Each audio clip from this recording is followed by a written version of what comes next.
Good afternoon, Vigo's Court. I am your judge, Judge Shep, and I am joined today by Counselor Q. I hope you guys are ready for an exciting day. Wow, okay. That was going to be a really good intro. I hope you guys are ready for an exciting day because we are about to watch Outlaws of the Fog face off against Entity. Yeah, and this is a good one, right? Because we're talking about Outlaws of the Fog looking to make a run into a playoff spot here, needing to finish off the back end of the season really, really strong. Kind of on a nice little hot streak here. But, Entity is a team that could play spoiler. We have seen them lose a couple of close matchups. So, might be looking to try and steal one today. Yeah, definitely. Two teams with a lot to prove right now, which always makes for a really good showdown. Both teams have shown a lot of improvement as the season has gone on. I'm trying to I'm trying to remain unbiased here. Well, I mean, to be fair though, I'll say it because I am not a part of the team. I mean, Outlaws of the Fog, they have made a lot of good strides. They were a team that kind of got assembled last minute to kind of fill in for a team slot, if I remember right. Yeah, so we had a team drop out right at the end of preseason, and Rambo was like, hey, we need a team. And I was like, spoiler alert, I might have a team for you. I wasn't even on Outlaws of the Fog at the time. I was actually on loan to We Overslept. So they kind of just got thrown in super last, right the week of the first week. They got thrown in at the beginning of the week and had a week to prepare. Yeah, I was gonna say they definitely. I do remember them not having. They weren't in the qualifiers, and I don't think they did even preseason. Right? I think literally they started week 2, maybe. We did week 1. You did do week 1. Okay. Ooh, my camera's frozen. That's gross. Oh, hold on. Sorry. My bad. Oh no, you're fine. I didn't know if you were tabbed into your game, so I was waiting. But then I was like, that's frozen for a really long time. That's weird because I had pulled up the schedule to look at. Now that would have been tough though, because I mean y'all's for Outlaws of the Fog that would have been starting off with 6 week 1. A really strong team, but then after week 2, kind of seen a little I'm sorry, not week 1. I was looking at the. Am I looking at that right? I'm sorry. Now you got me all worried because I know that it freezes your screen. No, you're fine. You're fine. I'll just post cute. Outlaws had a really hard early season. I will say that. I think because they had Monarchy, Six, and Demise back to back. Yeah. All 3. So now they're kind of trying to make a run for the playoffs at this point. But I think because of how hard their first part of the season was, they pretty much have to win from here on out. But I think Entity is also in a very similar situation. They had a really hard beginning of their season, and now we're moving into the second part, and they could still make a run for it. And they've had some really, really close games in those hard matchups. So they're kind of two teams in very similar situations. Why do our mods wake up on a Thursday and choose violence? Listen, I am going to have Pinhead up if I want to have Pinhead up. All right, Pinhead's freaking awesome. Amy, please. Let the casters have their fun. No, but yeah, I mean, but you talked about they've made a good run. I also feel like, Entity, again, even though their record might not reflect how strong their team really is, I think, in my opinion, I mean, they can definitely play spoiler to what Outlaws is trying to put together here in the middle part of their season. Absolutely. I think, again, I've talked about this before. Looking at the win-loss records of each team is not a good indicator of how good these teams actually are. Because first of all, you've got a lot of really good teams in this league. We still have 3 undefeated teams. We're in week 7. You'd think someone would have, you'd maybe expect one team to be undefeated at this point, but no, we have 3, and we have a couple teams who have only lost once or twice. We have a lot of really tough teams in this season to begin with. Yeah. So, you can't really look at just their win-loss records because these are all really good teams. We've seen really good gameplay from, I think, just about everyone. There have been no games where I've kind of sat here and been like, well, we already know what's going to happen here. Kind of boring. For sure. I do gotta say, though, I am excited for as far as our map today because I do know that as far as some of our maps in the past aren't really seen a lot in like comp, whereas today we do see something, you know, that is seen a lot, right? Yeah, actually, I think we are going to a map that a lot of people like. We are going to be visiting Azeroth's resting place today, an Autohaven Wreckers map with a 7-hook minimum and a 12-hook maximum. You know, a lot of people really like these dog bone shaped maps because you've got that middle like kind of choke point.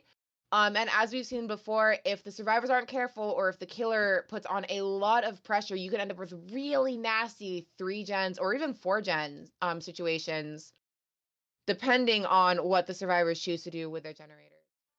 Um, Also, make sure some people are having problems seeing that you are Yeah, I was trying online. to check that while we had that up.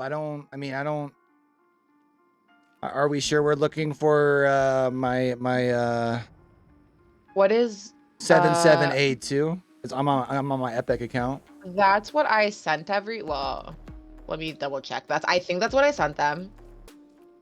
Yeah, that's what Who they're should I trying to be add. joining? I can just join on somebody. Who would I be joining on at this point? Are you friends with our I know the killer for OTF is going to be OTF Encore. Do you have her as a friend? If I not, we can see if somebody else that you do have on their friends list is. I have OTF Vigo's Court, Cup of Joe, and Osuchin Riburu, however you would pronounce that. Let me hold on.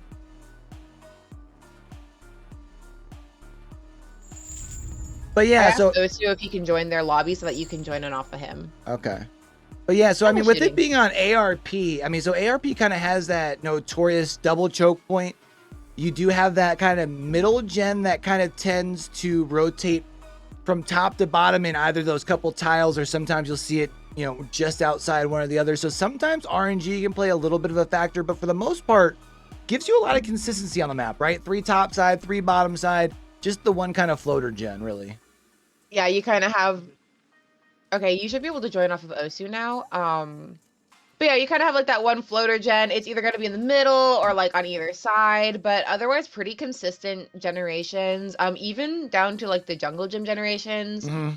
I think what really only changes is if you get fun bus, which iteration of fun bus you get in that corner. Yeah. Or if you get the semi, or if you get like a hill on either side of the dog bone, really. But not a ton of variation. Yeah, sometimes like if you can get lucky and get 2 jungles on the opposite corners that always spawn a tile, because sometimes you get like 2 4 lanes and you're like, I mean, cool, I got like a palette I can work with here, I guess, Yeah. you know. Whereas like, sometimes though wow, you the can't. palette. Yeah, whereas like you're talking though, sometimes you can get RNG to help there, but otherwise, for the most part, you talked about you got kind of the 3 back to back. You generally have 1 TNL, 1 kind of jungle. You usually have a 4 lane in there too, as far as like in that double choke point area. So a lot of consistency, and I feel like it also allows for a lot of killers to have a really good fighting chance. Yeah, a pretty even map. Maybe even a little more killer sided, actually, honestly, but yeah, I'm really excited to see how the games go, because generally you do see a lot of, first of all, interesting killers come out on these maps, on this map. I think because this map, the way that it is shaped and kind of the RNG of it, it's a little more forgiving to some of your less commonly seen killers. So, yeah, actually, it's funny because the first killer that came to my mind is actually one of those. This is a map that we've seen, like other competitive scenes put the Death Slinger on, and he does rather good at, because you do have a couple of corners that tend to kind of give you dead zones anyways. He can still be a pretty good like zone killer, right? Or zoning killer, I should say. So even though with his most recent nerf, can still put up some decent results here. yep. We have definitely seen quite a few interesting Deathslingers, all with pretty good results too. So anyone who was sleeping on Deathslinger just because of his nerf, this is the place where he has shown that he is still viable depending on the situation. But I mean, we've seen Slinger from, what have we seen Slinger from? Solar Blazer, we've seen it from Lonely Moth, we've seen it from Railblazer as well, from Entity actually has also played Deathslinger on this map. So other interesting killer choices that we've seen here. I think we've seen a Trickster on this map. Yeah, but I think that was more of they just needed to like secure a couple of hooks. They didn't want to burn a killer pick, I think, right? Yeah, but I mean, I still like they had pretty good, I think, success. Like as good as a trickster could probably do in like favorable conditions. Right. Um, so again, not too unreasonable of a pick. If you have a really cracked trickster, might not be a bad idea. But it does look like everyone is actually ready, almost ready to go. So whenever you want to slide into that spectator slot, Hey, we can actually see. Oh.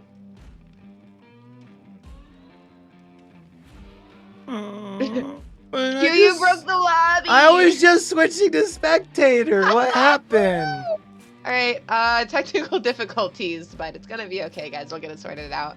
No, but yeah, I think you were kind of talking about some good points. I feel like this is a map that you can see, some interesting picks come out. And I think with it being still like mid-season, that's good because I think you're going to probably see where both teams aren't going to want to necessarily bring the S tiers out at this point, especially talking about where Outlaws is at, right? Like they're kind of at a point where you need to finish the season strong, but at the same time, like you kind of want to make sure that you've got like your best tools available when you really need them in the clutch at the end. So it's best to save them if you can, right? Yeah, I definitely think, I mean, Outlaws has already used one use each of the S tiers, so they're going to have to be really careful and considerate about how they use those, especially approaching the rest of their season because they still have some tough games left on their roster. They do have to play against Six again. They have to play against Death Wish. So not easy games for sure. So I think both teams here are going to be looking at maybe using some maybe higher A tier killers. Yeah. I know I bring her up a lot, but this is also a pretty strong plague map, I feel like, too, because you do have some ability to kind of shut down, especially in those kind of some of the filler areas, not necessarily in the actual tiles, but the filler areas are still low enough that you can still continue infecting survivors even while you're in the middle of a loop. Yeah, unfortunately, we will not be seeing Plague from Outlaws because they have already burned both of their uses of Plague. But still possible for Entity to bring Plague out. And you're right, this is a really good map for Plague. It's not that large. She can get a lot of information, especially if she brings out Corrupt, which is pretty standard for most killers in Comp DVD. She can just go to her uncorrupt side, start puking on things, and then figure out where people are. And generally, because of the way this map is set up, you usually get pretty friendly Corrupt. Right. I don't think you very often see a split Corrupt on ARP just because of the way that it's set up. Not too often. So the only time that you do is when like the RNG is really bad and it kind of forces almost like it's usually more so I feel like I see it where you get the 4 gens on the top side, you'll get the 2 bottom side, then you'll still end up with one like in the middle. So you end up having like the one behind main building plus the 2 bottom side gens are corrupt and then the rest are like uncovered. But otherwise, like you said, usually kind of gives you a pretty decent help of protection in the early game. Yeah, so definitely a very viable pick to see from Entity if they want to bring a strong killer out that isn't an A tier. But again, like Plague is strong, and you've seen a really good Plague come out from Outlaws. So it's that situation of, well, we know that they have a strong killer a strong player who plays that killer well. So do you risk bringing it in against a survivor team who might know how to play against that killer? Because that's kind of like the issue we've seen with S tiers too. It's like people have to be really confident in their S tier picks that their S tier is going to be really strong against a team that has potentially played against that killer a lot. Yeah. Well, I mean, I feel like that is something that we see not only just in like league play like we do here in Vigos, but even just in general. I feel like sometimes when you talk about other comp scenes, yeah, the teams, the killers that you scrim against more, your survivors have more strategies and things in place, especially on particular maps. And I think what's tough about what we do here at Vigos is sometimes you feel the need to bring out S tiers because of, let's say you're going against a certain team, you really need to pick up a certain dub, and it's not necessarily the best of maps, which is where ARP I think is really fun because really anything's on the table. Yeah, it's one of those fun maps where you're not really restricted because of your map. And you're right, we have seen some people pull out like, it's like, okay, well, like what else can we do? We have to pull out like a nurse or a blight here because they're the only ones who can handle like this map, especially in our early season where we had to use a lot of our backup maps because McMillan's was down. I Yep. think we saw a lot of killer usages. I think we saw a lot of killers burned kind of in that early season because of those map choices. True. Because there was just no other way to deal with it because they're not conventional comp maps. But it does look like everyone is ready once again. I was afraid so to do it because I hopefully- didn't want to break it. fingers Go crossed. quickly. Good luck. Have fun. Look,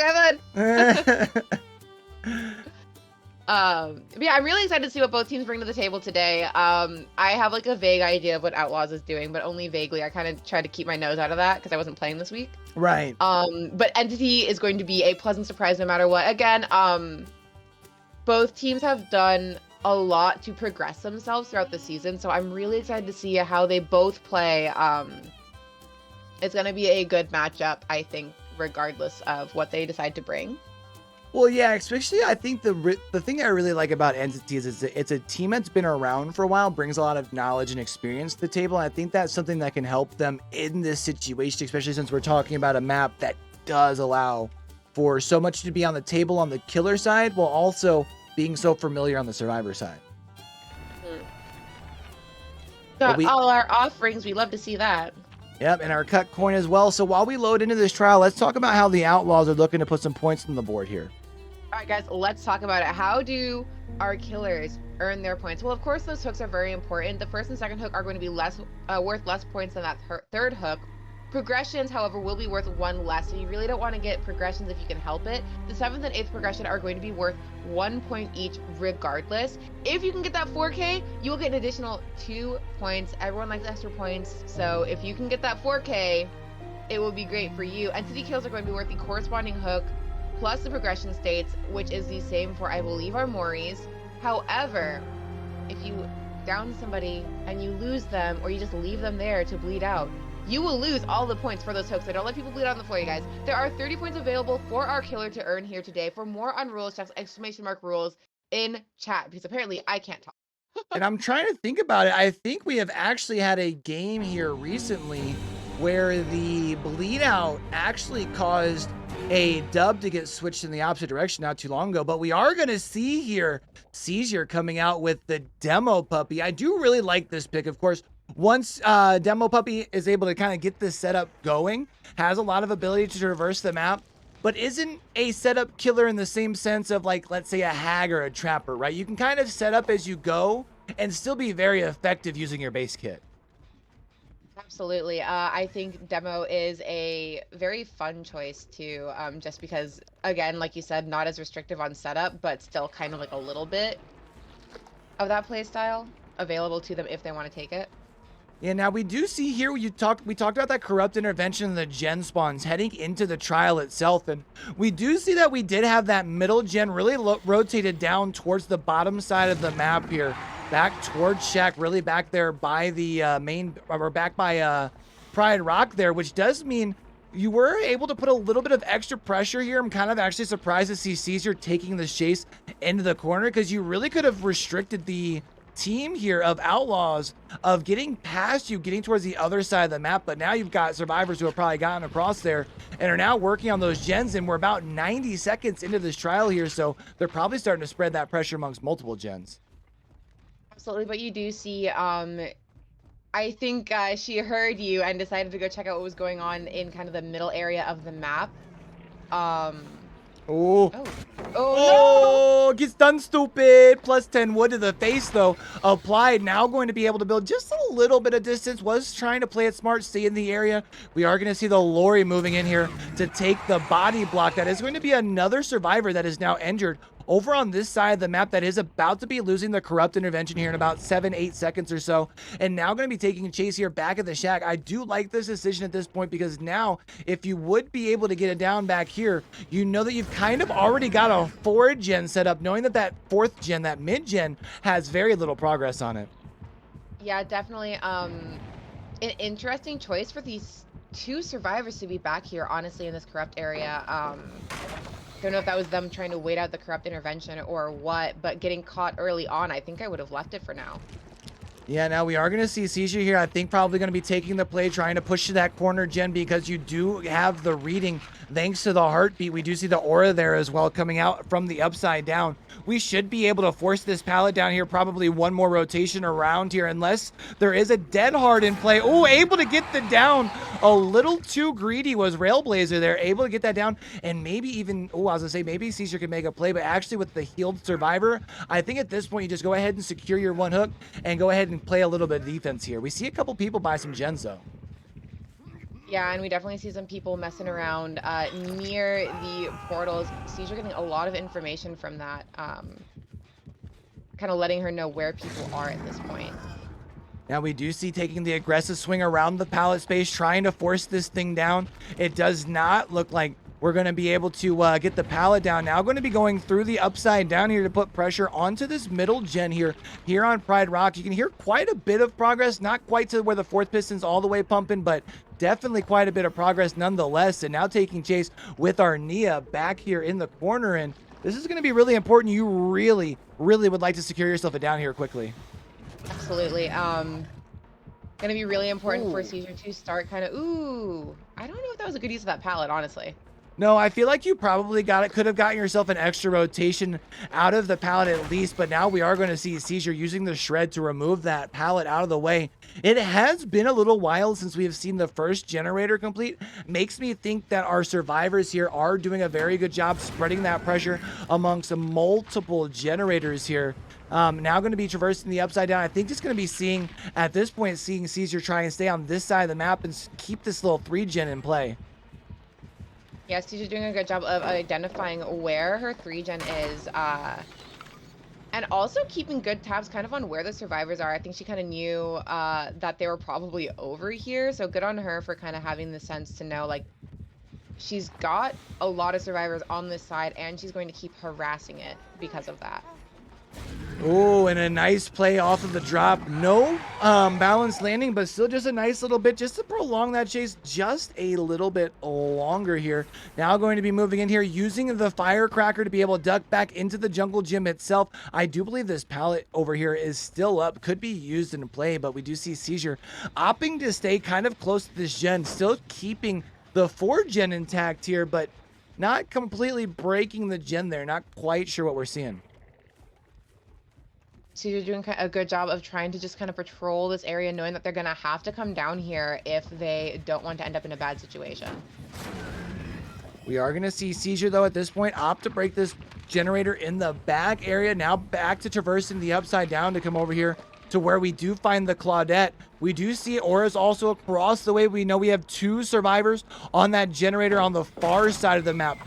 Not really too worried about giving up that gen, knowing that we do still have our 4-gen over on this side of the map here, especially as we do see Vapala taking chase and actually doing a very good job at this point, maintaining the pressure while being able to still avoid getting hit. Moving towards this corner here, we do still have the pallet, but not going to be able to make it in time. And I think, again, maybe seeing our survivors pre-throwing pallets just a little too early.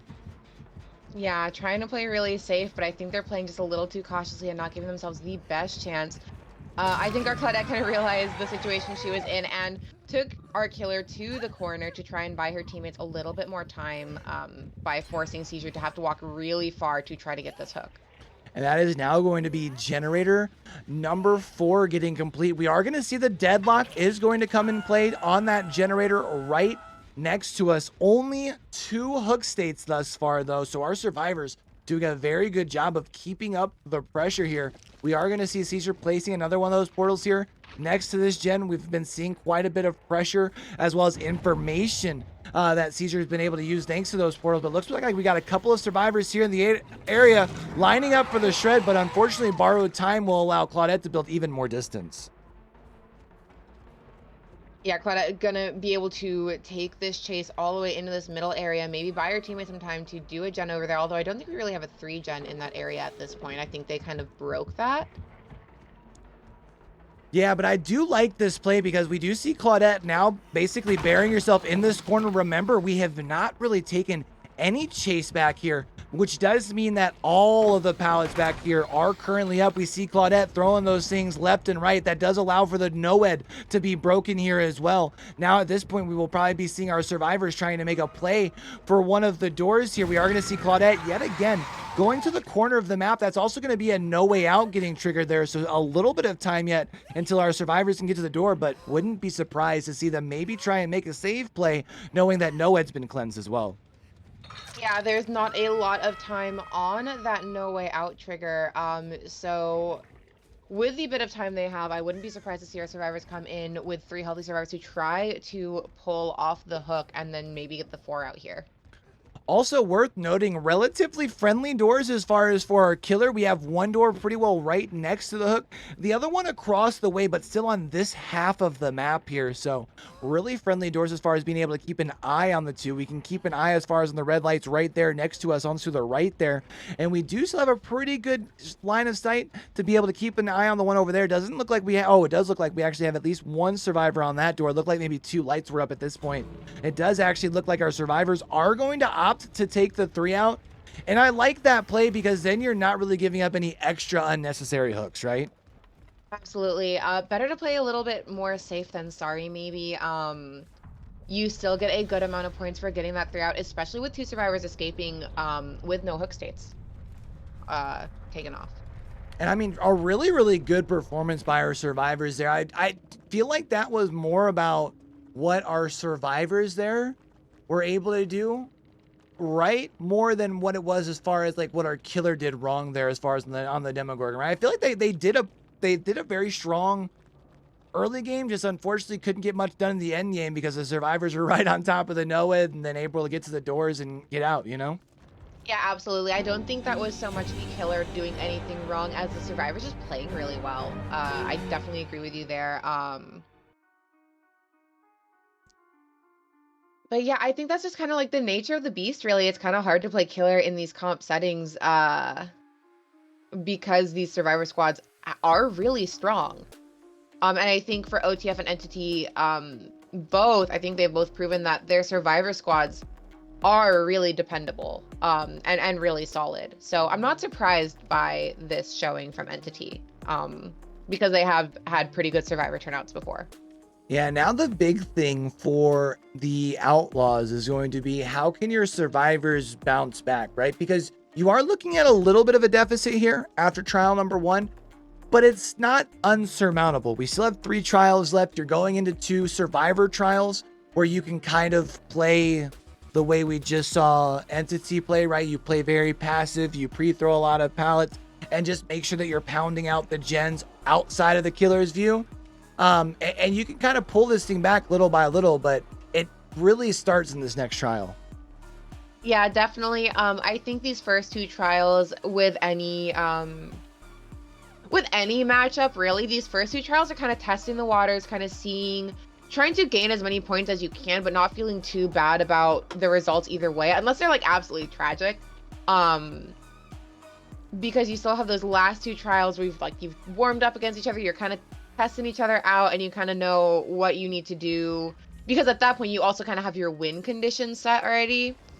So if I'm Entity, or if I'm Outlaws here, I'm not feeling too bad about this, but at the same time, Entity can probably feel really comfortable where they're at, kind of, because an 11-point lead, while not insurmountable, is a pretty good start to the set. Yeah, I would agree. And I think the other thing too for you, if you're Outlaws of the Fog, is knowing that you still end on the killer set, right? So you know that, yeah, it's nice when you're ending on the survivor side to be able to set it up and be like, hey, we only need gens done. But it's also kind of nice when you're the killer and it's just like, hey, I can go in and I just need to get X amount of eliminations. I don't need to worry about my gens. I just need to get like 2, maybe 3, right? I don't need to worry about everything else. Yeah. And you can still set yourself up for that type of a win condition, but you just have to make sure that you're keeping the communication really tight in these next 2 trials in the back-to-back survivor side. Yeah, absolutely. I think with tight communication and just really clean gameplay, Outlaws could set their final killer round up for a good amount of success, but I feel like that's also a lot of pressure to be the one having to do that final killer round, because you're right, you do have your win condition, but then there's all that pressure to accomplish that win condition, and the bigger the gap and the harder the win condition, of course, the worse it's going to be for you as a killer. So it's really dependent. Like, Outlaws really have to depend on their survivor squad here to try to set their last killer game up for as much success as they can, which is kind of like a point I visited before. This is a team, this is a team game. This league really focuses on the team. Even as killer, you kind of play by yourself. Like, it's just the one player, just the one character on the map, but it's still a team effort. Like, everything you do is for your entire team. Right. So, hopefully they're keeping that in mind, as both teams are keeping that in mind going into these trials. Like, okay, how do we set up the people after us for success? So knowing that you have an 11-point lead here, I would assume you're probably not thinking about picking up or switching up killer picks just quite yet. Obviously, you want to keep the pedal down here if you're entity. So who do you expect for us to see from them coming out in trial number 2? I'm trying to remember. So let me see if I can figure out. I literally just did the killer burns too. Entity still has a lot of options open to them. Honestly, the only killer that they've burned their usage of entirely is Pinhead, is Cenobite. So there's a lot of options here for Wait, who? Entity. Cenobite, the Pinhead. Okay. So they also agree that Pinhead's a really good choice. Interesting. They've had good. Honestly, I mean, Pinhead's not a bad killer. I don't think he's like S tier by any means in comp, but we've seen some really good gameplay with him throughout our season. I think what's interesting is he brings a different dynamic for sure. But I love that in comp, obviously you're playing against Swifts, which are very commonly known in the public scene to be the Pinhead killer. You know what I mean? Because Pinhead can definitely do very good against random people who aren't in comms. You don't know who's rotating towards the box. But even with that, we've seen some very strong performances from him regardless. Yeah, absolutely. For a killer who is not really optimized for dealing with Swift squads, we've seen Pinhead do pretty darn okay. Better than we've seen some other killers do, at any rate. Sorry, Trapper. But it seems like both teams are ready. So final call. Who do you think we're going to see here? I am thinking probably I think in trial 2 you come out with something like a Death Slinger. Try and bring something that can still be a very strong. Oh, why do I have a? Oh, whoa! All right, we're fine. We're fixed. Everything's fine. We're Gucci. It's fine. I think Death Slinger would be a good pick. I think Death Slinger is a good pick here, especially because we haven't seen him picked very often. And I think this is a map that he can still do well on and get you good value. Absolutely. Who do I guess? 1, 2, 3, 4 bloodied blueprint, a cut coin as well. I want to see an executioner, honestly.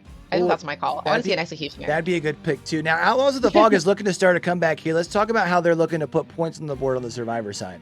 All right, guys, let's talk about, so how do our survivors earn those points? Well, of course, those generators are going to be really important. You get a point for your first and second generators, 2 points for the third and fourth, and 3 points for your fifth gen. But what's going to be really important is going to be those escapes. Your first escape is worth 1 point, and your second escape is worth 2 points. But your third escape is worth 4 points, and your fourth escape, wow, is worth a whopping 6 points. I cannot talk today. Wow.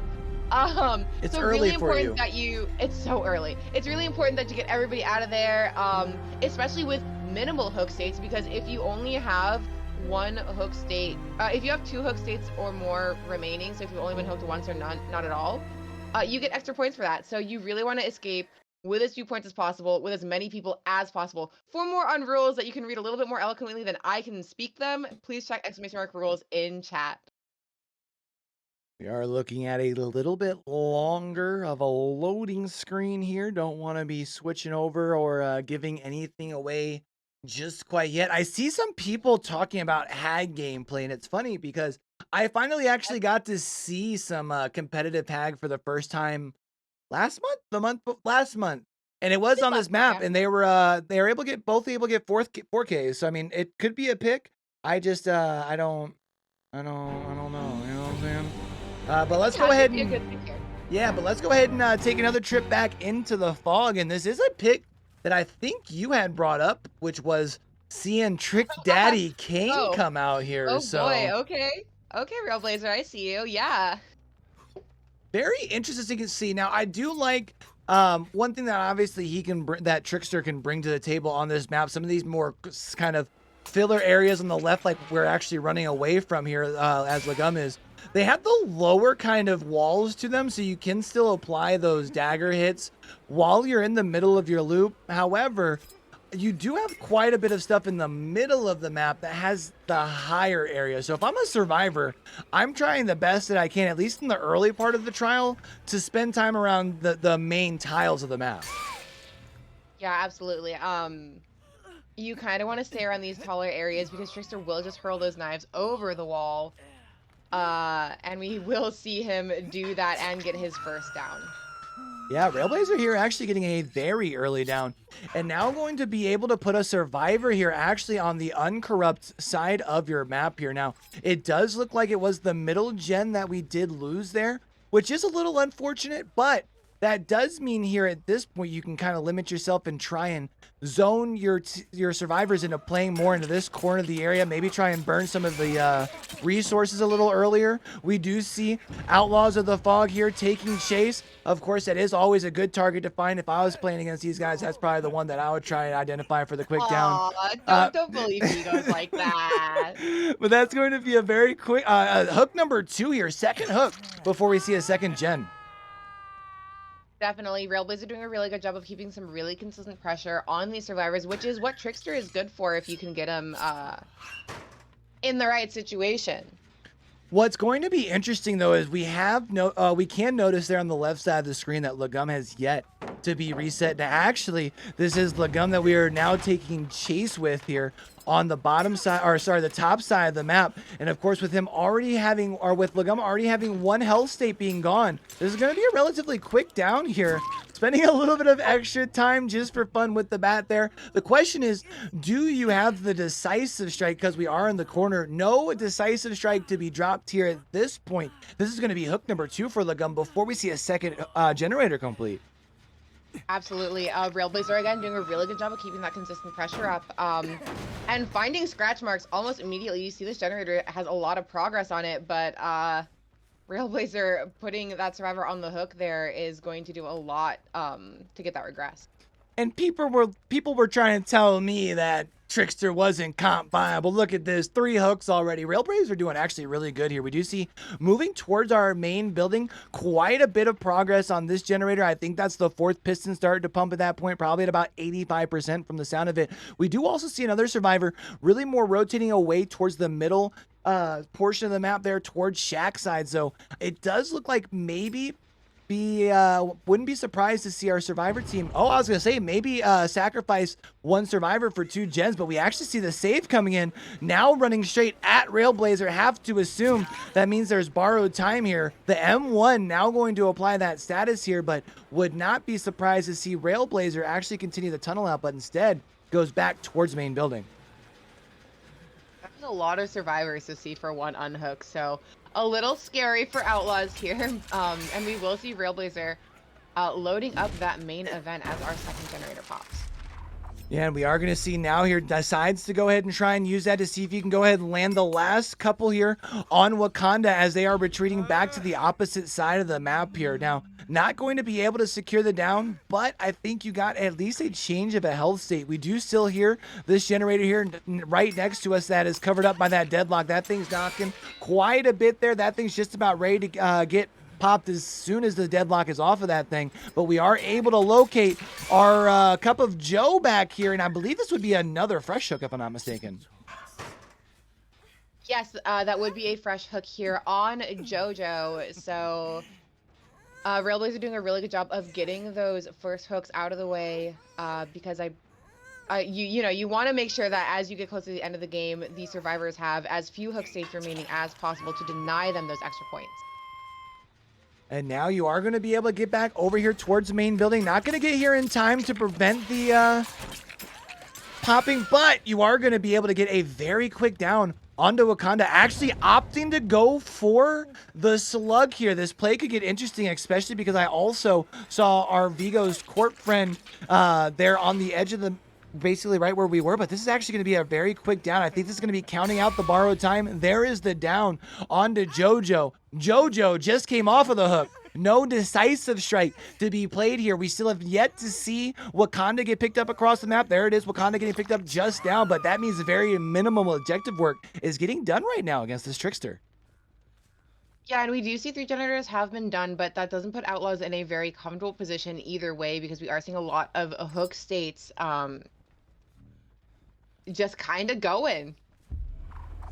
Yeah, now at this point, we are going to be using our main event to take this survivor off of the hook here.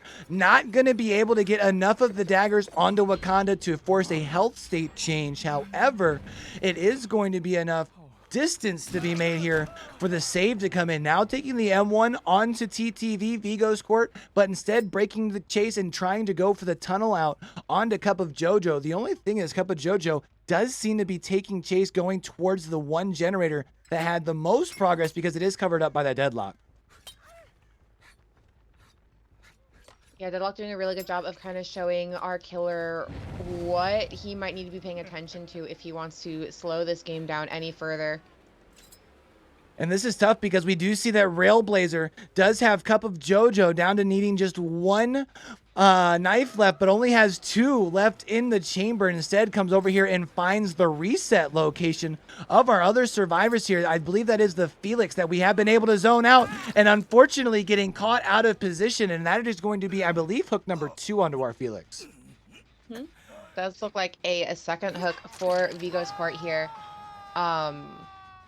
With only 1 generator left and 6 hook states already on the board, not doing too bad for a killer that a lot of people really don't consider for comp. I mean, only 4 gens. This boy's got 6 hooks. I mean, I would say Railblazer is showing us that maybe we need to reconsider our thinking here. It does look like, he's doing a really good job. Oh, man, really doing a really good job. Now, I can't help but wonder if Railblazer is going to be able to locate TTV Vigo's court. I was gonna say, because they do have that renewal, so that is going to be a very quick health state change and a heal without actually needing to be healed. But Wakanda is going down in the pallet space. The question is a survivor in the area? I don't hear any footsteps, and that is going to be another hook here. Hook number 1. That does mean that now our killer here, Railblazer, now has gotten all 4 fresh hooks here at this point. I'm guessing that will probably be our deliverance play. I have a feeling it probably is going to be the deliverance player, but I'm not entirely sure who's been running what. But there it is. Oh, and this is tough. You have now located all 3 survivors over here. You have 6 knives left in the chamber. You need one of them to hit Felix here. Nice shot though, to at least be able to change your health state. Looks like going to be trying to zone Felix into the middle of the map here. I do like that play. Seeing Felix now making the play towards the middle and instead actually catching Legum out of position, who is trying to move over to get a little bit more progress onto that gen. That's now 3 survivors who are all injured on the map. Yeah, not a comfortable position to be sitting in if you're Outlaws of the Fog. You really don't want to be risking those injured states, especially because Trickster can just kind of like lob knives at you from a rather good distance if the killer knows what they're doing.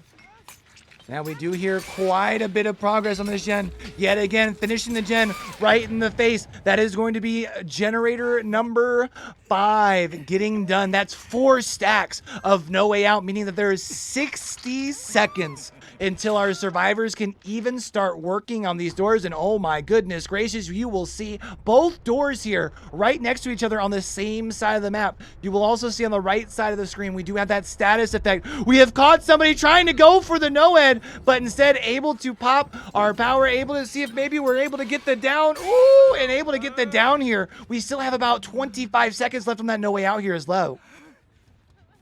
Yep, a very comfortable position for Railblazer to be sitting in, doing a really good job of getting those knives down, applying that pressure, and preventing that no-ed from getting popped. Now, this is tough too, because of course with the no-ed, Yeah, it's like, yeah, they're down in a pallet space, but you don't even want to risk taking like the M1 and also still getting stunned, right? Oh, but that's going to be 2 people down now in the pallet space. TTV Vigo scored, unfortunately, getting caught out of position. Easy pickup here because I do believe that will be hook number 3 for TTV Vigo scored. Now, No Way Out is off of the doors. We do see the red lights starting to get accumulated on this door over here on this portion of the map. Not sure if we're going to be able to get there in time. We do see Legum over here. The time is ticking. We still have the No Way. It escapes death, and that's going to be a 4th player on the ground. I don't know if sticking that door in front of a Trickster with Noed was the play, but that it was the play that we saw, I guess. Now I think Outlaw's only hope is if Wakanda has Unbreakable. Yeah, but I feel like if Wakanda had Unbreakable, we would have seen that at this point. So at this point, it is probably just going to be Railblazer coming over here and securing the last slug here. Now, do keep in mind, we did have one of our survivors in the area, or one of the hooks already taken care of, but there is still a hook relatively close here. And chat, I'm not sure what resolution y'all are watching this Trickster game in, but that does indeed look like a 4K to me. Honestly, really impressive. With a Trickster, really, really impressive. A really good game for Railblazer. It's Trick-a-rock-a, rat, it's tricky. It's tricky. Honestly, that was really good. I mean, that was really impressive to see. Yeah, a really, really good Trickster game for Railblazer. Railblazer is showing consistency as a killer because he has had some pretty good performances in the past couple weeks. And wow, I was surprised when I saw Trickster. And I was expecting that if you're bringing out Trickster in Trial 2, that you probably had some confidence. I figured that there's some confidence in that pick. But I was not expecting to see. I mean, the doors didn't even get open. You know what I'm saying? Like, that's crazy. Yeah, Trickster was a really good pick for Railblazer. A lot of confidence in his ability with a killer that is not really considered good for comp, like we said before. Maybe we need to start reconsidering that. I guess with enough time and a really good general killer knowledge, yeah, you could do anything with anyone. That was insane, honestly, to watch. And I like to, I always like seeing like the off meta killers show up and have good performances. But especially when it's someone, it's like when you see a clown come out and somebody get like a 3 or a 4K, you know what I mean? Like someone that you just don't expect to happen. And, man, I'm honestly a loss for words. That was very, very impressive. Yeah, no, that was a really, really impressive Trickster game. Not the first time we've seen Trickster in this season, but I think probably one of the better performances we've seen from a Trickster, for sure. I think that's our first Trickster 4K. At the very least. I'm trying to like think. I think that is. I think this is only the second or third time we've seen Trickster at all. Yeah, I mean, I would have to. I haven't seen the updated usage list. I know the last time I saw it, I saw very few yellow boxes there. So, and I don't know, it's weird because I feel like there is a lot of people who feel like that,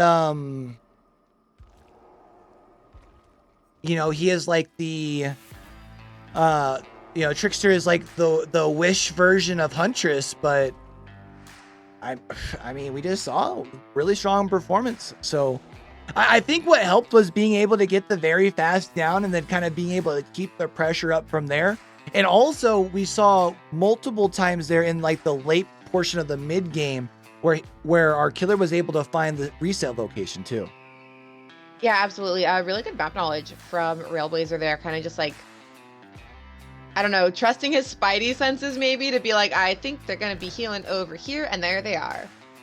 I mean, that's just one thing I feel like when I watch comp in general, sometimes watching players map and game knowledge of just like we can see obviously they aren't running any aura perks, but they just always seem to find people, you know what I mean? It's very impressive. Yeah, definitely.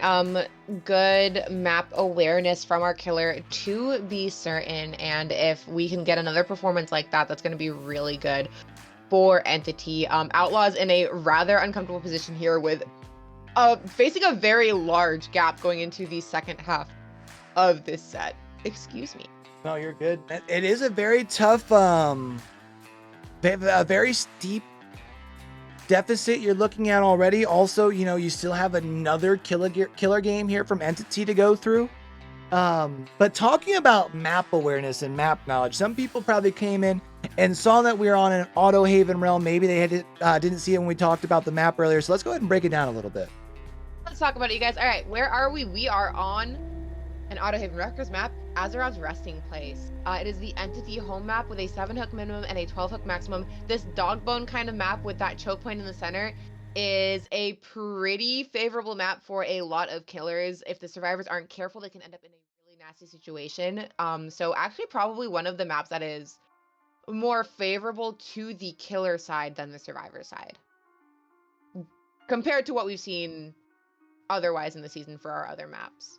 Now, keep in mind here, we're looking at we're looking at a very steep lead right now, but this is basically halftime. So it doesn't mean that Outlaws can't turn around in Trials 3 and 4 and do what we saw Entity do in Trials 1 and 2 on both Survivor and Killer side, right? So Absolutely. What do you think is the conversation going on right now between our 4 players getting ready for this trial? I don't even know. Without the expletives, you know what I'm saying? If it's me involved, it's a lot of cursing. Not at anyone in general, just I curse a lot. Like, it's how you show emotion. Curse. I get it. Yeah. I'm a very intense person. No, they're probably trying to kind of recenter themselves, maybe figure out where they had issues in that previous game.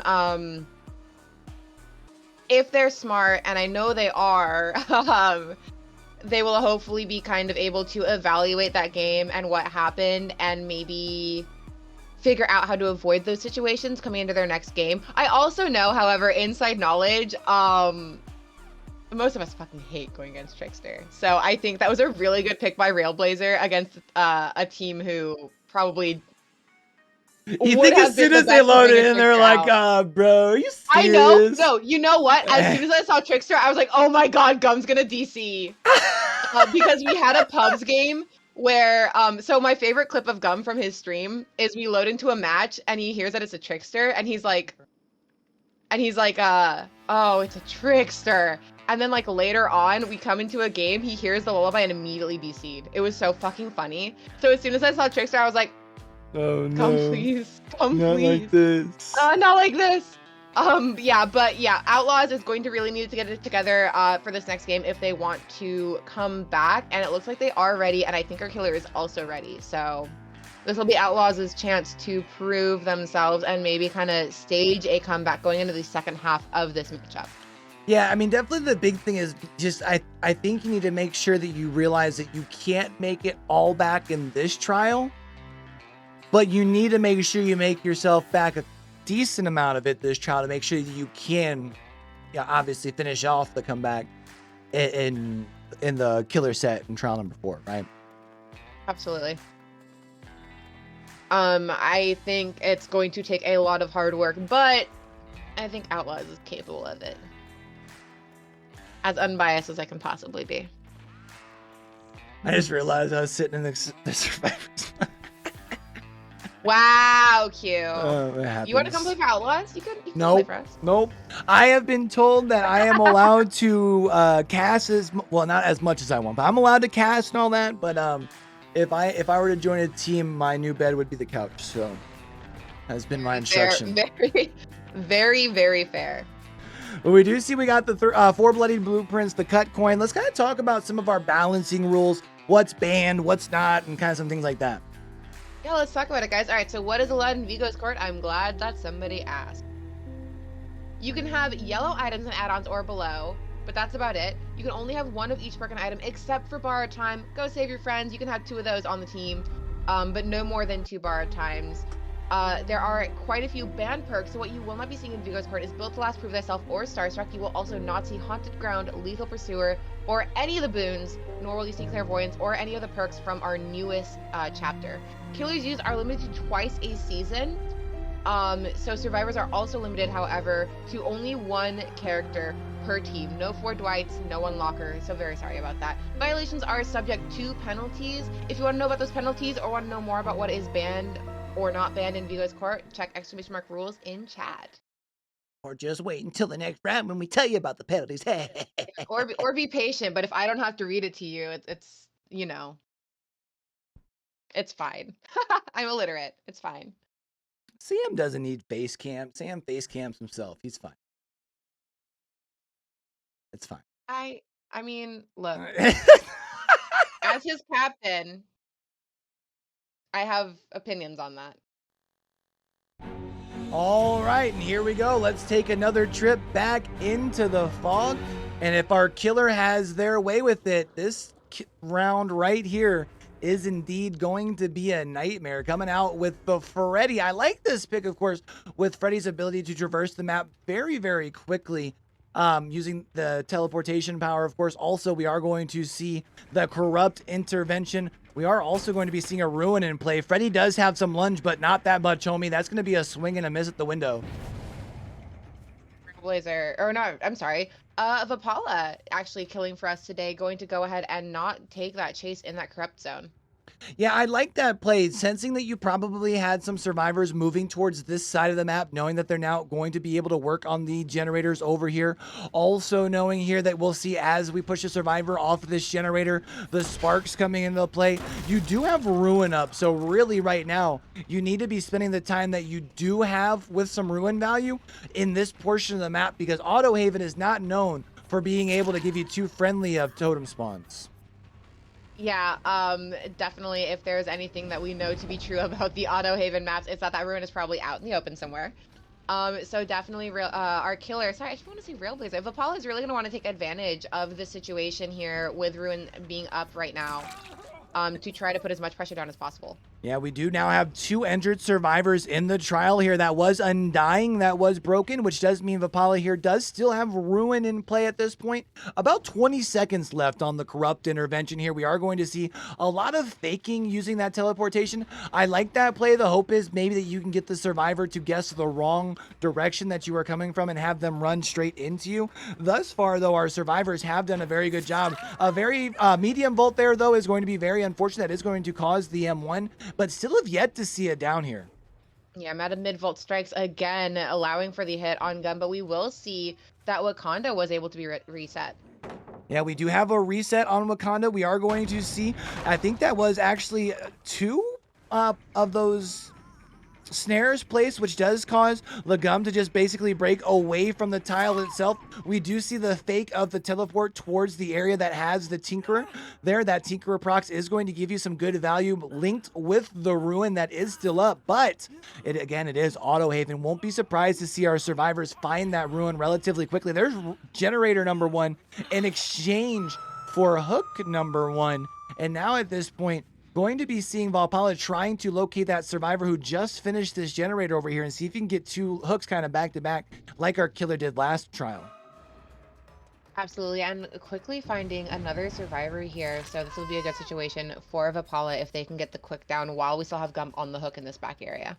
And that is going to be a Ruin getting cleansed across the way, which does mean now, at this point, Vapala being a 1 perk Anderson with only the Tinkerer there, which is still going to buy you some valuable information. You can still make some mind games, still make some decisions there, but this is a relatively big map and it's a tough map to only have 1 perk on. We do see some very good patience being shown here by Vapala. Nice hit through there. I'm not sure you're going to be able to get that save in time. You at least get the save. You should be able to at least get into the pallet area there, so that is going to be a very easy 1-for-1, but right now Legum needs to make some distance and make sure you don't get caught out of position here.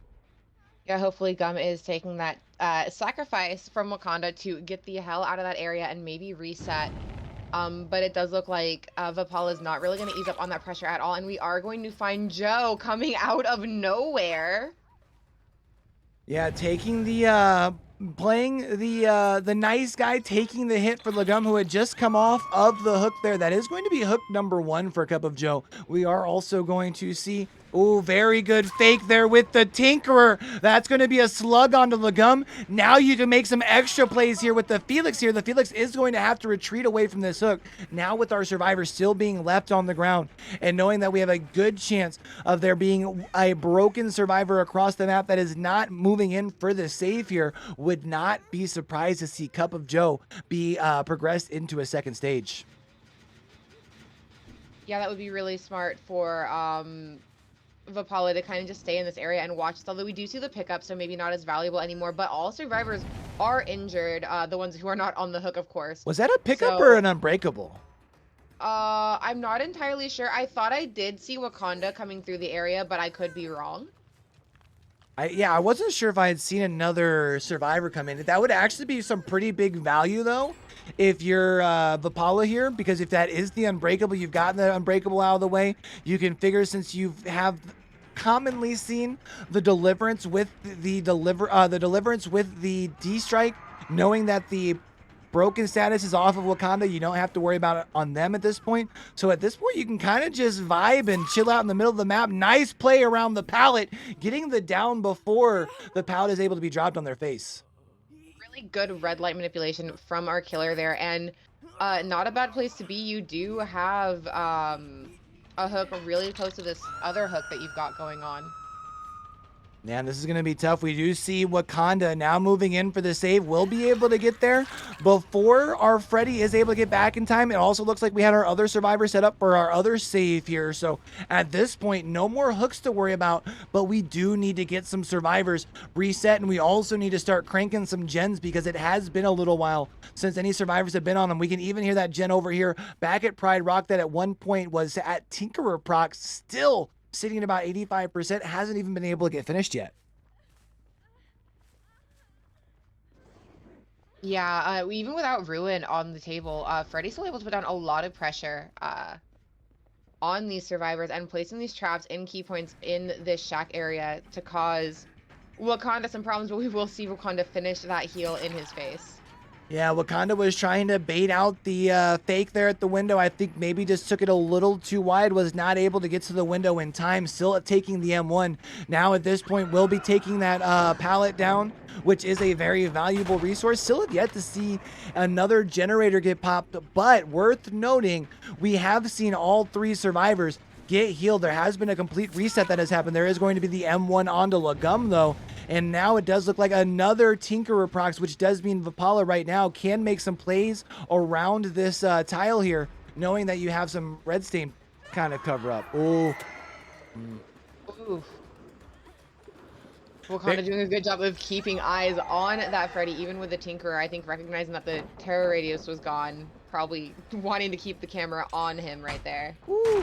And that swing and miss being very unfortunate, because that does cause enough distance and time to be bought. We do have the dead hard, but even the dead hard not going to be enough. Keep in mind, though, we did see 2 more generators get complete. 4 done altogether, only needing 1 more before they can start powering those doors here.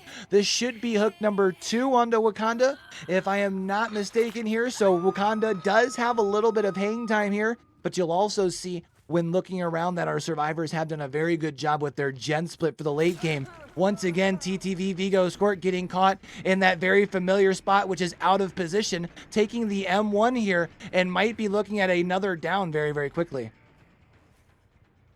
Yeah, not a good position to be sitting in if you're Outlaws of the Fog. You don't want to give up many more hook states at this point if you still want a chance for your killers to be able to bring it back for you. Yeah, and now at this point, you know that you have 2 survivors back here in this corner. And you are going to try and go with the fake of the dream projection there to keep people back in that side. This should actually allow for Vapala here to be able to secure the elimination onto Wakanda. I am pretty sure that we have all 3 survivors over on that top side of the map. And with not seeing Tinkerer yet, We know that we still have a little bit of time until a 5th gen is complete. Oh, gets done, stupid. Plus 10 wood to the face should allow for TTV Vigo's Court to be able to make it to the save. The question is there borrowed time? Actually, not even worrying about the borrowed time and instead taking the 1-for-1. That is going to be, I think, the last fresh hook, if I am not mistaken. Kind of surprised to see Vipala not go for the projection across the way, but it does allow for them to catch Wakanda out of position because, of course, they still had no terror radius thanks to that Tinkerer procs. And there is, oh, and he slaps him with the D. Ooh, the That should be D Wakanda now strike. making the distance. Should be able to get away from this hook here. Now making their way across to the top side of the map, maybe making their way towards the door. And we do still have 2 healthy survivors who could be coming in for a save. Yeah, now it's a question of does Outlaws try to take just the 3 out, or do they come in to save Vigo's Court, who could still be a valuable survivor if they can maintain just the 1 hook state on him?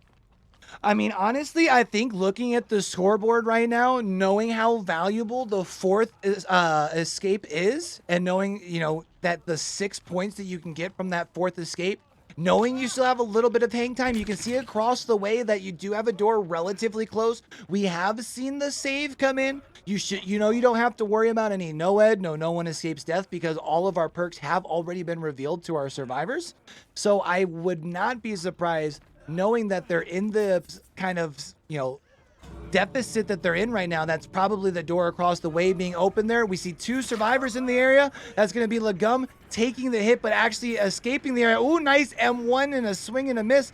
But now you can't help but wonder, where is our 3rd and other healthy survivor here? It looks like Joe coming in to try to make sure that Gum at least can get out. I don't know if trying to save Rambo at this point is the smart play, but we will see. Ooh, the dead hard through, but unfortunately not enough to get Wakanda out of that situation. Yeah, it's not going to be enough. And again, I do believe that we have seen the Unbreakable earlier. So I believe you did just sacrifice 1 player for another, basically giving an extra hook state. And yeah, that's unfortunate, giving the extra hook state, especially since that is a death hook that does give the killer the 3 points. Whereas a lot of the time we would see them not making that sacrifice, but knowing that they had the potential to get the 6 points for the 4th escape, definitely understand why they took that risk. Definitely, yeah. Outlaws not in a very comfortable position to not try to take that. So I think with where they're at, they might as well try it. And I mean, they tried. Yeah, I mean, and this is tough here because now you're talking about you need what, basically a perfect game here?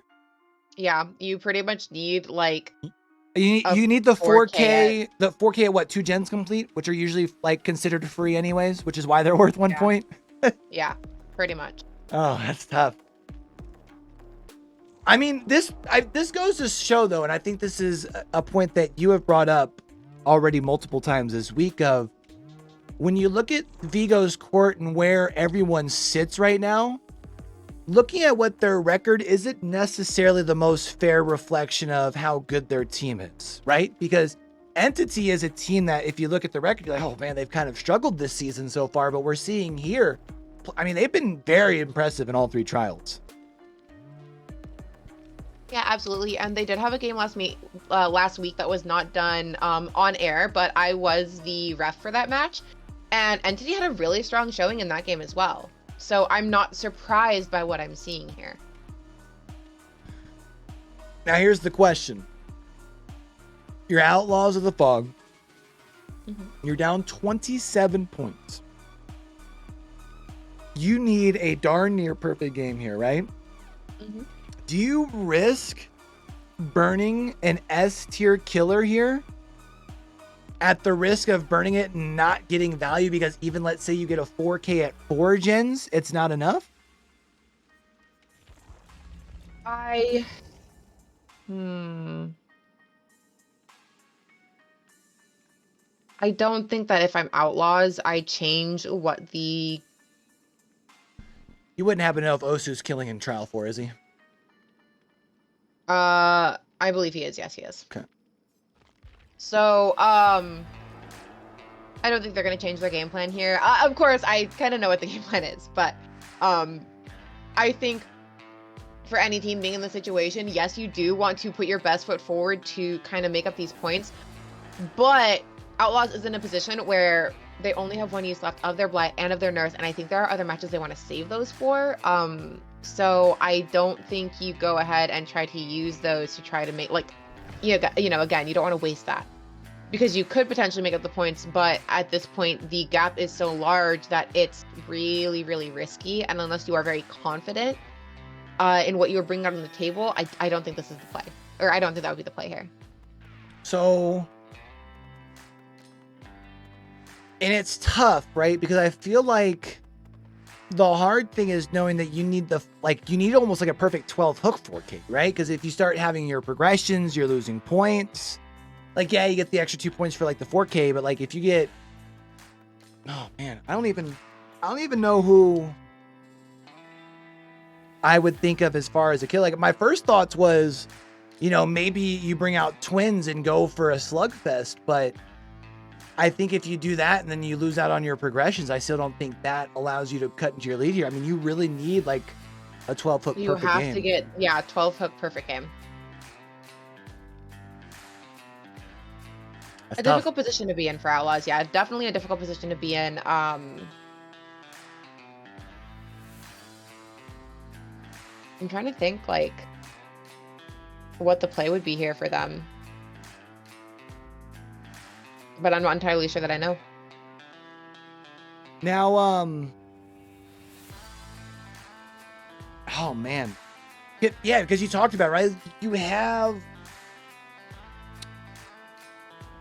the option available if you wanted to do like a Blight or a Nurse, but if you do, the last thing you'd want to do is, again, you get one of those like really good game would give you good value on another map or in another matchup where, like, I don't know, 28 to 12 round is, or 28 to 10 round is like, 28 to 10 round is acceptable, right? But like, even if you have that here, like, it's kind of like burning a killer. It's tough. Yeah, you really don't want to. I don't think that they want to use an S tier here. I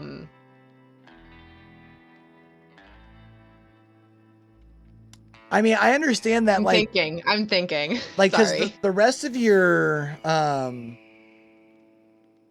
they still have, I wouldn't say an easy schedule, but of schedules that are left, I mean, they only have, I think, they have Arctic Wolf, I think, in week 10 or something like that, or is it 6, one of the two? I think they have another game against 6 that they're looking at. They're also looking at another game with, not another game. They're also looking at a game with Deathwish, who is actually someone that we are trying to like keep an eye on and prepare for, because they're a pretty good team. There was one other team I think we were kind of looking at as someone we wanted to keep an eye on. But yeah, not necessarily easy the rest of the way either for them. So I think maybe not. I don't think this is going to be the game where they want to burn an S tier. I'm not a killer captain or anything, so ultimately whatever they decide is whatever they decide. But it's just tough, like, because like practicality dictate. It's just hard, right? Because like right now, the margin for error to get into the playoffs, to even have a shot at the final verdict, is very minimal, right? So like every game at this point matters, and it's just, it's a tough decision. I'm gonna be interested to see what they do come up with. Does it look like we got people ready though? Still waiting on confirmation, but I'm thinking we're probably getting pretty close. Yeah, it sounds like we are ready to rock and roll. Cool. I'll go ahead and switch on over. It looks like they're already all 5 good to go. So heading into trial 4, we do get to, it all comes down to this. I still think this is going to be one of those where we'll have to keep an eye, and it'll be tight, but you've done what you want to do if you're entity here, right? Like, I only have to worry. You don't even have to finish all the gens. I can just spawn in finish and like 3. Yeah, I can spawn in first gen. Entity. I find I'm holding M1 and chilling. Yep. But loading into last trial, we talked about some of our rules and things. Here in Vigo's court, rules are not meant to be broken. So let's kind of talk about how some of those things go down.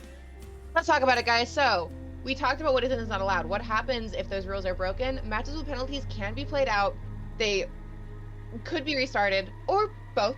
Depends on how far we are into the trial and what the penalty is. Two of the same survivor is not a very big penalty. Neither is a ban perk, item, or add-on. That's -5 points, and you could potentially restart if it's really affecting your game that much. That's on the point of the offended team. Wrong map, however, is a -5 points and an auto restart. Harassing the ref, bringing players out on the roster, and technical fouls are -10 points per offense and no restart. So please don't do that. Please don't harass our refs, you guys. Please be nice. Come on. Using an exhausted killer is -10 points and an auto restart, and delaying the game is -1 point for every minute past the first 5 minutes. For more on rules, for more on our penalties, please type !rules in chat. And let's take another trip back into the fog. This time we are going to see Daddy Dongslinger coming out on ARP. We do see coming out here with that corrupt intervention. We are going to see a ruin in play here as well. We're also going to see some scratch marks relatively quickly. Now, at this point, it is kind of worth noting that we do have a relatively balanced gen spawn, right? That 4th gen is pretty well right smack dab in the middle. 3 top side, 3 bottom side. If Drew was paying attention there before they took that M1, has probably called out that glowy totem there as well. Nice job hiding the red stain, though, very early down. Right here, kind of where you want to be at the top side of your uncorrupt portion of the map. We do hear those bones getting cleansed, and before we are able to get the hook, that is going to be the ruin gone. That is a ruin gone, and pretty early in the game too. I think we've been here for what, 30 seconds? Well, I know time flies when you're having fun. We're at about 90 seconds here at this point. But we do still have those corrupt gens that are still up. So at least you still have that working in your advantage. If you are Osu, we are taking a chase here around this little tile. We might be able to land a shot. Keep in mind, of course, the quick scoping isn't quite what it once was for Daddy Deathslinger here. So we are going to see a pallet, though, get dropped. We are now going to see the Deathslinger getting played kind of how you need to play Deathslinger now, which is more of that zone and guide with the ADS there, since you do still have the nice speed there while you are aiming down sight. But that is going to be generator number 1 here for Entity. And that margin grows narrower and narrower. Now, all Entity really needs to do is finish 2 more generators, and that will secure the win for them. Osu doing a good job of putting a lot of pressure down on our survivor here, but we do see the unhook and heal happen across the map. And that is going to be a very unfortunate miss for Osu here. Actually, that is going to be enough to cause Osu to go ahead and break chase, now going towards this middle gen. And just as they expected, there were some people around here finding some scratch marks. That is actually going to be Lori. Another unfortunate swing and miss there as far as with the rifle. We do have the green keys add-on, so that is going to help at least a little bit with that reload time. But with the ADS not quite being the same, do got to keep in mind that does kind of add a little bit to every process for every time you pull that thing up to try to aim down sight as well as to shoot. But now looking to get the prison chain value, not going to be able to get the M2 though. Unfortunate for Osu there. A quick down is kind of what he's looking for. Lori playing this pallet very patiently.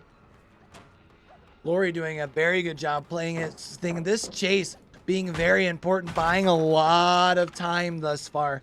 And now at this point, that's going to be generator number 2. At this point, our survivors only need 1 more generator to be complete. And if I had to guess, we're probably not too far from seeing that 3rd thing popping. Another shot and a miss, and that is going to be Osu again breaking chase. Now knowing that we have Drew on the backside of that top portion of the map here. Now moving back towards the middle, we do still have this gen around 50%. There's going to be another dry kick here, but our survivors staying very patient. And with generator number 3, if my math does not fail me, I believe that should give us a decision. Of course, we're going to play this thing out here, but honestly, a very impressive performance from Entity through all 4 trials. Absolutely. Entity doing a really good job of showing up and showing out today. Now taking another M1. Now going to be moving probably back towards that middle portion of our map here. That is going to be the Claudette here. Oh, actually probably overcommitted just a little bit too much there. Is going to be out of position unless we have a dead hard. That should be an M1. Ooh, through the pallet though. I'm sure that looked very, very friendly on their end. Get behavior there, dog. And that's going to be a down. And that should be, I think, actually hook number 1 onto Vipala here, as it is hook number 2 altogether in the trial. That will be our second hook for the trial. OC going ahead and checking out what's going on this mid generator. Not a second too soon, I'll say. Yeah, we will see that there was quite a bit of progress with that kick. We will see the orange sparks. There's going to be that pop goes Fiesel with an additional 25% coming right off of the top. We do see a broken status off of that save here. I'm not sure if we have, I'm sure that's probably a renewal find, I guess. I feel like we probably would have pulled a little bit later if it was indeed the deliverance. Time dwindling down though. If there is not a heal here in the next couple of seconds, that is indeed a second chance here. And now taking this chase though, I believe that does indeed guarantee that it is a deliverance. Now you can't help but wonder if you're going to be able to get this down before you have to worry about a decisive strike play. Oh, and there's a 5th gen. These gens going really quickly. Osu able to find someone immediately at the door. And of course, the play at the door there right away does inform our survivors here from Entity to let them know that there is no way out. Of course, Ace had already taken the M1 here as well, so they should know that there is no Ed to worry about here. But I believe those doors were quite a bit apart. We also see a basement here. Not sure if Osu is going to take that decision. It looks like they are indeed going to take the basement play. I believe that will probably just be the survivors across the way opening the door and taking the 1, 2, and then 3 out here. Absolutely, that would be the smart play. However, well, I mean, they don't really have a lot to lose here, so in normal circumstances, that would be the smart play to see, and we will indeed see them take the 3 out and leave the Ace to be sacrificed to the Entity. And, I mean, just a really good performance all the way around from Entity there. I feel like I don't want to, like, overemphasize the point, but, you know, when you look at records, you talked about it. This is a team that you probably weren't expecting to put up a fight like this heading into this performance, but I think this just kind of shows the parity that we have in Vigo's court right now, that, you know, on any given day, if the right team shows up, they can take down just about anybody. Exactly, and I think this is a good testament to how strong all of our teams in Vigo's court have been. The win-loss records are not because anyone is bad, but it's just because all our teams are really, really good. We do have some really tough competitors in the league right now. So, but NC doing a really good job of being like, hey, I hope you didn't underestimate us because we are still here and we are still playing. I do want to point out, because I saw it earlier and I forgot to say something, we did have a high 5 nominated. A high 5 nominated? We did have a high 5 nominated from Killer Inc. Oh, well, what are we high 5 at? No, I'm just kidding. So, I see, I almost already turned the wrong way for my high 5. Oh, hold on. Are you frozen again? Oh, yeah. There you go. Okay, there we go. Hold on. I have to make sure my arm is long enough. Okay. If I'm here, I'm good. All right. It's all on you. Oh, no, you count it down. All right. High 5. 1, 2, and high 5. Let's get it. I love it. Yeah, that's a good one. That was a good one. But yeah, a really, really strong showing from Entity. Outlaws of the Fog unable to keep up with the pressure, unfortunately. But I'm really excited to see what these two teams will do with the rest of the season. Yeah, you know, it's interesting because Entity kind of gets to move into this portion of the season where I don't want to say their season is like they're out of playoff contention, but you can definitely have a lot of fun from this point out, kind of playing some spoiler, right? I mean, you have a chance. Absolutely. If Demise does not, if Monarchy is still undefeated come week 9, you could you could end their undefeated season. You could also even be looking at, I think Demise has only lost once. Would that be right? Oh, Demise has taken a couple of losses here, but Demise is still in contention for playoffs. You could kind of play spoiler for their season in next week. You could even say the same thing as far as with Death Wish. And even you could be playing, spoiler for Hex Girls come season 12, or season 12, imagine. Season 12? Whoa, way in the future. Yeah, but come week 12, you could even be playing spoiler for Hex Girls too. So at this point, you can kind of be like, you get to be like the super villain of the league. You know what I mean? Kind of a fun position to be in for sure for Entity, and I'm excited to see what they can do with the position they are in now. I don't know if they can still make a run for postseason at this point, but they can at least have some fun on their way to it. And you're frozen again. I don't know why Sorry. that keeps happening.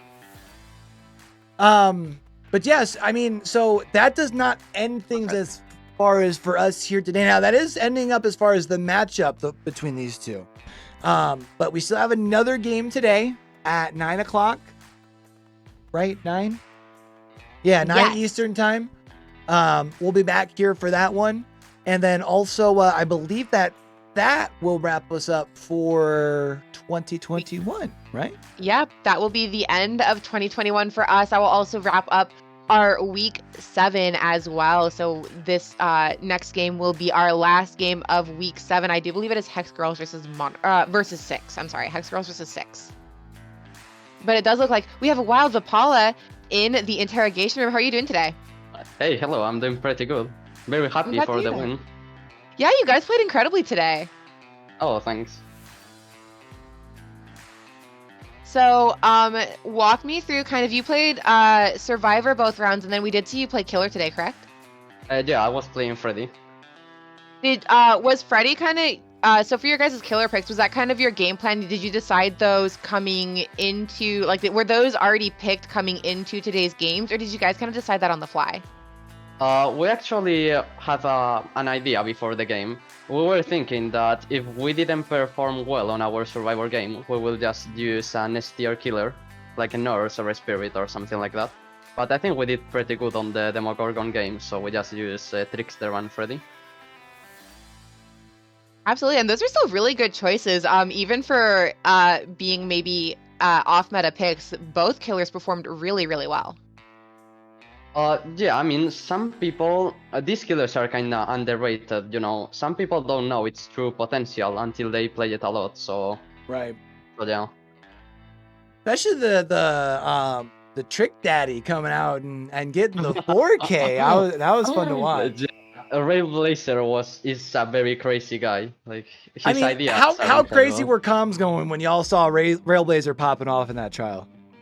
I mean, we were like, the comments were insane. We were like 10 people in the call, and yeah.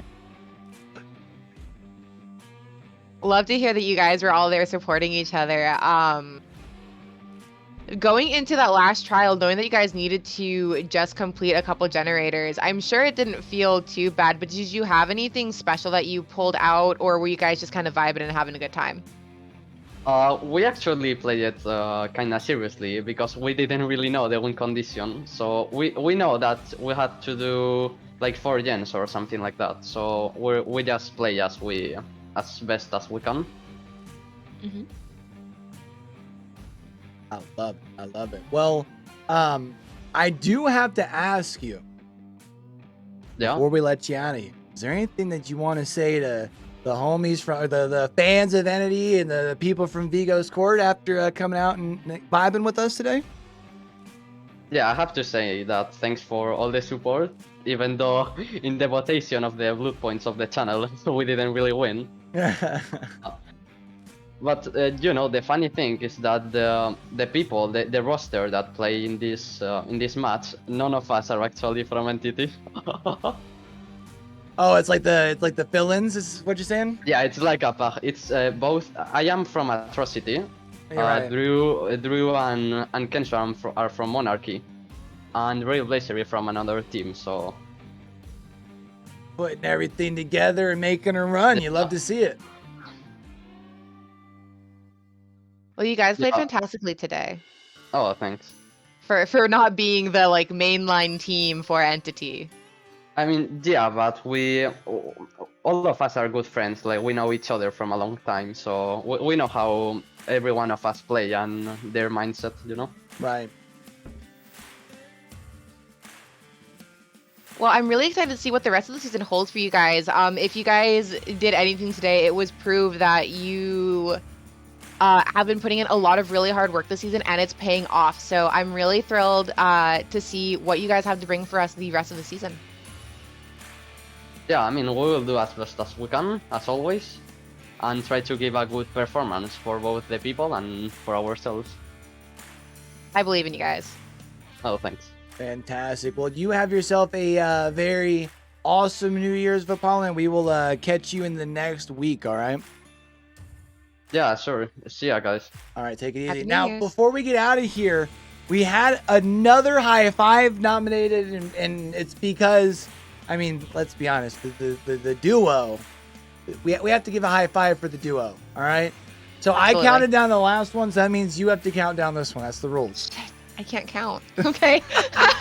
Let me make sure. Again, I have to always make sure like I'm reaching far enough because I always sit back here and I'm like, I can't reach my little arms. All right, we're good. We're good. Yeah. Okay, ready? Okay, 3, 2, 1, go. Let's go. Yeah. Woo. All right, so before we get out of here, you have to do the thing. Oh yeah, you're right. I do have to do the thing. You guys, Vigo's Court. Citizens of Vigo's Court, it does look like we have seen Entity convicted of murder today, which is a good thing here at Vigo's Court. Congratulations to Entity for the win. Don't forget, guys, we do have one more game today to wrap up Week 7. It will be at 9 p.m. EST. That is going to be Hex Girls versus 6, so make sure you don't miss out. All right, chat. Otherwise, stick around for the raid. Help us make some more friends, and we'll catch y'all back here in a couple of hours. Peace. Love you guys. See you soon.